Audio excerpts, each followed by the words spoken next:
আসসালামু আলাইকুম রহমতুল্লাহি ওয়া বারাকাতুহু। ইন্নাল হামদুলিল্লাহি ওয়াস সালাতু ওয়াস সালামু আলা রাসূলিহিল কারীম, আম্মা বাদ।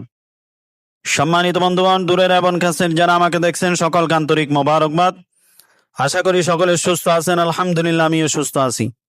আপনাদের সামনে যে আমলটা বলতে যাচ্ছি আজকে, সেই আমলটা হলো বাচ্চাকে হেফাজত রাখার আমল।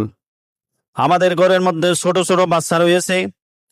সেই বাচ্চাগুলোর বিভিন্ন ধরনের বিপদ মুসিবত এসে থাকে সব সময়।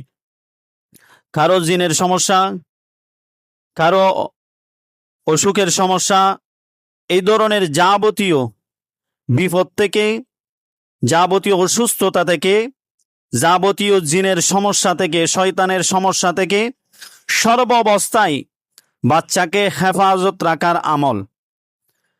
এখানে একটি আয়াত লেখা রয়েছে।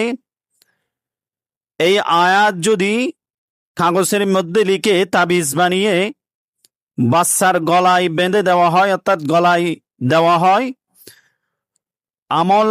এই আমলের বিনিময়ে, এই আয়াতের বিনিময়ে আল্লাহ আপনার সন্তানকে, বাচ্চাকে সমস্ত বিপদ থেকে, সমস্ত মুসিবত থেকে, সমস্ত ব্যারাম থেকে, অসুস্থতা থেকে আল্লাহ হেফাজত রাখবেন ইনশাআল্লাহ।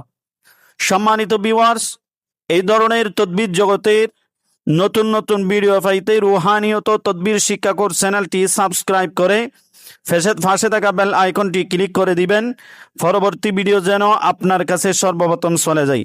আসসালামু আলাইকুম রহমতুল্লাহি ওয়া বারাকাতুহু।